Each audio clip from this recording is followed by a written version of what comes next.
پانچواں رکوع دوسرے سپارے کا یا ایھا الناس کلوا مما فی الارض حلالا طیبا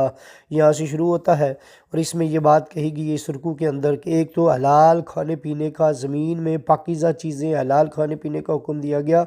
اور شیطان کے نقش قدم پہ چلنے سے منع کیا گیا ہے، کیونکہ وہ تمہارا کھلا دشمن ہے اور وہ تمہیں بے حیائی کو اور برائی کا حکم دیتا ہے، اور تمہیں وہ باتیں اللہ پر کہو جو تم نہیں جانتے، اس چیز کا حکم دیتا ہے۔ یہود و نصارہ کو جب کہا جاتا ہے کہ اس کی تابعداری کرو جو اللہ نے نازل فرمائی یعنی قرآن، تو وہ آگے سے کہتے ہیں ہم اسی کی تابعداری کریں گے جس پر ہم نے اپنے باپ داداؤں کو پایا۔ اللہ کہتا ہے بے شک وہ عقل بھی نہیں رکھتے تھے اور وہ ہدایت یافتہ بھی نہیں تھے جن پہ یہ کر رہے ہیں۔ اور اللہ نے کہا کہ کافروں کی مثال تو ایسے ہی ہے، وہ جتنا بھی کچھ کہہ رہے ہیں، جیسے کوئی پاگل بندہ چلا رہا ہو اور سوائے چیخ و پکار کی کچھ بھی سمجھ میں نہ آ رہی ہو، کہ وہ بہرے، گونگے اور اندھے اور بے عقل ہیں۔ اور ہمیں ایمان والوں کو کہا گیا کہ حلال کھاؤ، پاکیزہ کھاؤ، جو رزق ہم نے دیا اس میں سے کھاؤ، اور اللہ کا شکر ادا کرو اور اسی کی عبادت کرو۔ اور تم پر کیا چیزیں حرام ہیں؟ خون حرام ہے، مردار حرام ہے، خنزیر کا گوشت حرام ہے، اور جو بھی ایسا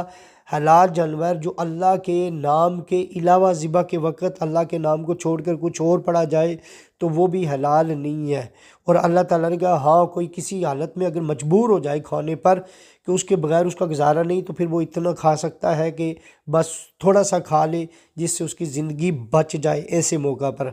اور اللہ تعالیٰ نے کہا کہ یہ جو لوگ ہیں یہ حق کو چھپاتے ہیں، یہود و نصارہ، اور پھر بیچ ڈالتے ہیں اللہ کی آیتوں کو، یعنی تورات اور انجیل میں جو تھا ان کو، نبی پاک کی جو خصوصیات تھی ان کو چھپاتے تھے، اور باتیں من گھڑت کہتے تھے اور پیسے لیتے تھے۔ اللہ نے کہا یہ اپنے پیٹوں میں آگ ڈالتے ہیں اور قیامت والے دن ان سے اللہ بات تک نہیں کرے گا اور ان کو دردناک عذاب دے گا۔ انہوں نے کیونکہ ہدایت کو بیچا ہے اور انہوں نے گمراہی کو اپنے پلے خرید کر عذاب بنا لیا ہے۔ اور پھر اللہ نے کہا کہ یہ جو کتاب ہے جو اللہ نے حق کے ساتھ نازل کی ہے، اس میں یہ اختلاف میں پڑ گئے۔ جنہوں نے اس میں اختلاف کر دیا، اللہ کہتا ہے وہ بہت ضدی ہیں اور بہت دور کے وہ فسادی لوگ ہیں،